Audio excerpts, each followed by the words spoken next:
Noon ay rumored lamang pero ngayon mukhang confirmed na. Handa na nga ba ang mga fans na makita kapag ipinakilala na ng SB19 isa-isa ang kanilang mga minamahal? Although sabi nga ng mga fans, darating at darating yan. Siyempre, kailangan suportahan natin sila dahil hindi lang naman sila ang sinusuportahan natin, kundi pati na rin ang mga desisyon nila sa buhay, lalong-lalo na kung ito man ay pribado at hindi na saklaw ng pagiging isang fan. Muli ngang pinag-uusapan ngayon sa mundo ng 18 ang nasabi nga pong spotted na sila Ken Suson at si Jenica Sanchez. Ang supermodel na nililink ngayon kay SB19 Ken. Naispatan kasi na tila nagde-date at magkasama ang dalawa. Narito ang naging pahayag ng isa pang fan. Aray ko, aray mo. Aray nating lahat, eme, basta happy ka. Magkasama sila Ken at ang nasabing supermodel contestant na si Jenica.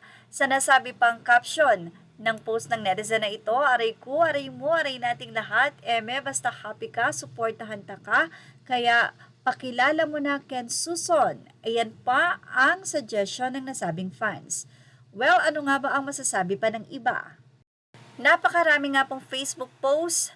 At syempre, ito ay mga 18 mula kay SB19X18 official community. Huwag na kayong magpaka-OA. Hayaan nyo na lang siya maging masaya, lol. Nakakasawa din kasi yung issue, hindi na matapos. Mula naman sa paliwanag ng isang fan, hindi naman sa ayaw nating magka-GFs ang 5. Pero minsan, nasasaktan tayo, lalo pat may attitude ang nagugustuhan nila. Akala ko kasi kay Ken yung mala angel yung maliling sa kanya kasi astig at maangas na siya, diba? Hehehe. Pananaw ko lang naman yon. Yung pasimpleng hiya ni Pablo kay Sofia sa Catseria, sobrang kilig ako at feel ko bagay sila. Ganon din kay Stel, yung tinutokso siya sa isang member ng G22, super duper kilig din me. But kay Ken, parang halos sa comment na lulungkot at nangihinayang. Pero sagdi na lang kung mauyugayod na ihaya, o iyaha mga type wala na ta mahems. Well, narito pa ang naging say ng ilang fans. Basta ang alam ko, hindi naman tayo sing toxic ng K-fans, so magiging masaya rin tayo basta masaya ang mga banu natin. Ang isa ay sinabing, sana siya yung babaeng tama at dapat para kay Ken. Keeping my fingers crossed. Anyway, sabi nga ng mga fans, hindi sila humahadlang or nalulungkot kung magkakaroon man ng girlfriends or future family wives ang SB19.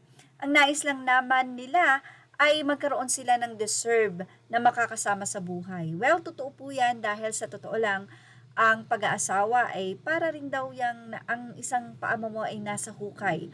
Maaari makapagpangasawa ka ng mabait, maayos, marunong makisama sa family, or maaaring maging burden mo ito dahil pwedeng masama ang ugali or hindi maganda ang pag-uugali.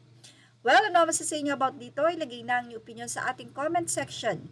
Images are all credit to the rightful owners. Please like, share, and subscribe, and thank you for watching Showbiz Now.